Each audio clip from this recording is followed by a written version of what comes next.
आपके ऊपर एक आरोप लगता है, क्योंकि अभी जिक्र हो रहा है कि आप जो हैं वो बहुत ही कट्टरवादी हैं, ये आपके ऊपर आरोप लगता है। मैं आपका एक शेर पढ़ के सुनाता हूं।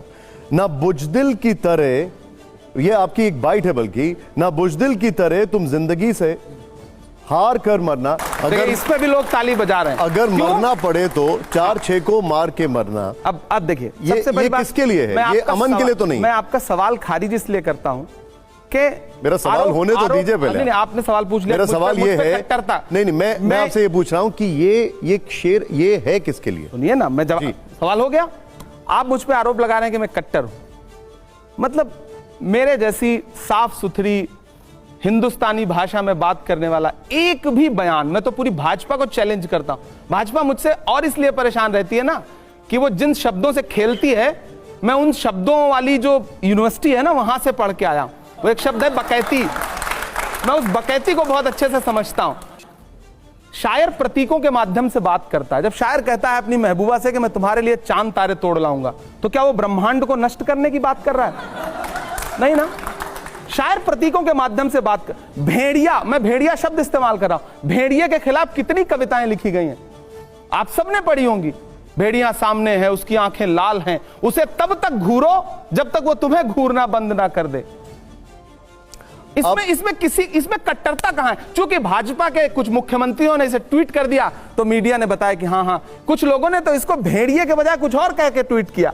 ये कौवा कान ले उड़ा, जो हम अवध क्षेत्र में कहावत सुनते रहे। तो दरअसल भाजपा जिस चीज से खेलती है ना, मंचों से आप शिकार मत बनिए। मुझे एक बात बताइए, मंचों से मरने मारने की जो बात हो रही है, ये किसके लिए हो रही है? कमाल है। मतलब जब आप मंच पे खड़े होकर के ललकार के कहते हैं, मतलब ऐसी भाषा, ऐसी कविता सुनाऊंगा आपको, तो आपको लगता है कि वो कत्लेआम मचाने की बात कर रहा है शायर। अरे जोश दिला रहा है जनता को। मैं एक मंच पे खड़ा होकर के, सर मैं बड़ी मजे की बात बताऊं, मैं एक कार्यक्रम में गया कोलकाता में। मैंने वहां पर शिक्षा को लेकर के लंबी बातचीत की। मैं अपने हर कार्यक्रम में यह काम करता हूं। मेरा एक शेर है कि इस तरह हौसले आजमाया करो, मुश्किलें देखकर मुस्कुराया करो, 2 निवाले भले कम ही खाया करो, अपने बच्चों को लेकिन पढ़ाया करो। मैं ये शेर पढ़ते पढ़ते एक भूमिका बना रहा था, और भूमिका में मैंने कहा कि अगर समाज में सम्मान पाना चाहते हो, मेरे अपने समाज के ज्यादा लोग वहां बैठे थे, तो मैंने कहा आइए ब्यूरोक्रेसी का हिस्सा बनिए, सिस्टम का हिस्सा बनिए, सिस्टम सुधारिए, सिस्टम पे कब्जा करिए। एक तथाकथित चैनल ने यह शब्द उठाया कि इमरान प्रतापगढ़ी कह रहे हैं कि सिस्टम पे कब्जा करिए। अब जब हम कहते हैं कि दिल्ली की सत्ता पे कब्जा करो, कोई नेता ये कहता है, तो भैया वो राजनीतिक रूप से सक्षम होने की बात कर रहा है, लेकिन मीडिया इसको एक नया नैरेटिव दे देगा और लोग उसके खेल में फंस जाते हैं। आपने एक बड़ी अच्छी बात बोली यहां पर कि सिस्टम का हिस्सा बनिए, ब्यूरोक्रेसी का हिस्सा बनिए, लेकिन फिर आपके कुछ ऐसे शेर आते हैं या कुछ आपके ऐसे शब्द आते हैं, अभी आपने बकैती का जिक्र किया, उसको लेकर फिर बहुत बड़े सवाल खड़े होते हैं। मैं आपको सुनाता हूं। ऐसा नहीं होगा, कभी ऐसा नहीं होगा, कभी ईमान का कुरान का सौदा नहीं होगा, हमें तो कत्ल कर दो शौक से मंजूर है, लेकिन शरीयत के किसी मुद्दे पर समझौता नहीं होगा। क्यों होगा? क्यों होना चाहिए? आप जिस आस्था को मानते हैं निशांत भाई, आप बड़े धार्मिक व्यक्ति हैं, आप अपनी आस्था से क्यों समझौता करेंगे? किसी को नहीं करना चाहिए। किसी भी धर्म का व्यक्ति हो, किसी भी मजहब का व्यक्ति हो, सुन लीजिए। भारत का संविधान कहता है कि सवाल ये है, इमरान साहब अपनी मेरा सवाल सुन लीजिए। जो आपकी आस्था है उसको मानने का मेरा सवाल, देश संविधान से चलेगा या शरीयत से चलेगा? ये सवाल मैं जानता था कि ये सवाल जरूर आएगा। ये सवाल आता क्यों है? दरअसल ये एक खेल है जिस खेल में मीडिया खास तौर से किसी मुस्लिम राजनेता को उलझाने की कोशिश करता है। संविधान कहता है कि आपको फ्रीडम है अपनी आस्था के अनुसार धर्म चुनने का, आप जिस धर्म को मानते हैं उसका सम्मान करने का। इस्लाम धर्म कहता है जिस देश में रहते हो उससे मोहब्बत तुम्हारे ईमान का हिस्सा है। यह सवाल क्यों आता है कि आपको देश ज्यादा पसंद है या इस्लाम पसंद है, या देश ज्यादा पसंद है या संविधान तो धर्म के आधार पर नहीं कहता है। अगर कोई मुझे पूछे कि आपके वालिद आपको लिखा है धर्मनिरपेक्षता के बारे में, आपकी मां आपको नहीं, संविधान में धर्मनिरपेक्षता लिखा है, तो धर्मनिरपेक्ष आप मेरे सामने अभी पूजा करिए, भजन गाइए, मैं आपका सम्मान करूंगा। मैं नमाज पढ़ूं, मैं कुरान की आयत पढ़ूं, आप मेरा सम्मान करिए। धर्मनिरपेक्षता का मतलब यह है, धर्मनिरपेक्षता का मतलब यह नहीं है, गलत तरीके से व्याख्यायित किया गया। सेकुलरिज्म का मतलब यह नहीं कि आप मेरा धर्म मानने लगे, मैं आपका धर्म मानने लगूं। हम दोनों एक दूसरे के धर्म का सम्मान करें, यह है सेकुलरिज्म। अमित शाह जी ने भी सदन के अंदर बोला, बीजेपी कहती है कि शरीयत को मानना है तो पूरा माना जाए, मुसलमान सेविंग्स अकाउंट ना खोलें, लोन ना लें, बैंक में नौकरी ना करें। वो कहते हैं कि शरीयत के क्रिमिनल लॉ को भी माने, चोरी करने पर हाथ काट दें, बलात्कार पर सिर कलम कर दें। गृह मंत्री महोदय से कहना चाहता हूं कि आप संविधान को मानते हैं तो पूरा माने, आधा अधूरा मत माने।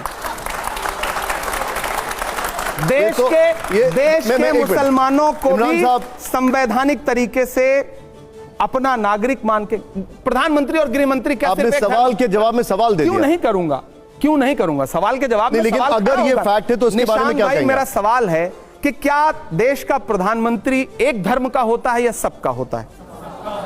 देश का गृह मंत्री एक धर्म का होता है या सबका होता है? राज्य का मुख्यमंत्री एक धर्म का होता है या सबका होता है?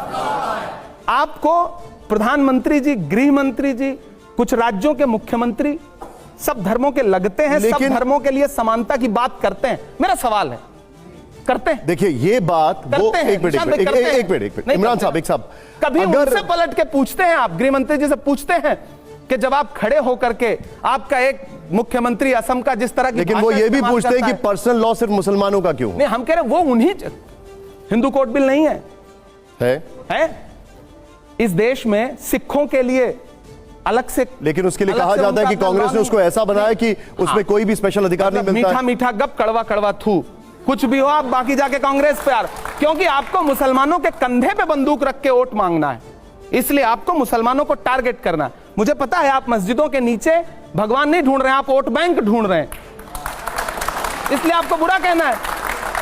ठीक है, कहिए, धीरे धीरे जनता समझदार होगी। और जब देखिए सच बात है, मोहब्बत की सदाएं देना और मोहब्बत के लिए लोगों को एकजुट करना थोड़ा मुश्किल काम है।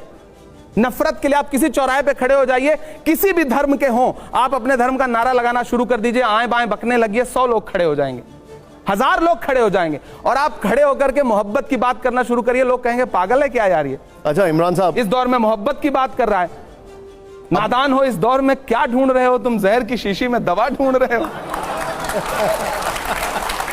इमरान साहब, अगला शेर नहीं मिसरा सुना रहा हूं और आप इसको पूरा मुकम्मल करिएगा।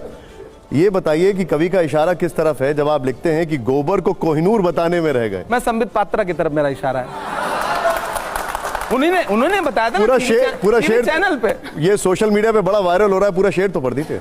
नहीं मतलब अब उन पर बस एक ही मिसरा याद रखने का मन करता है, उसके बाद भुला दिया मैंने, क्योंकि बाद में मुझे समझ में आया कि मैं थोड़ा मैच्योर हो गया हूं।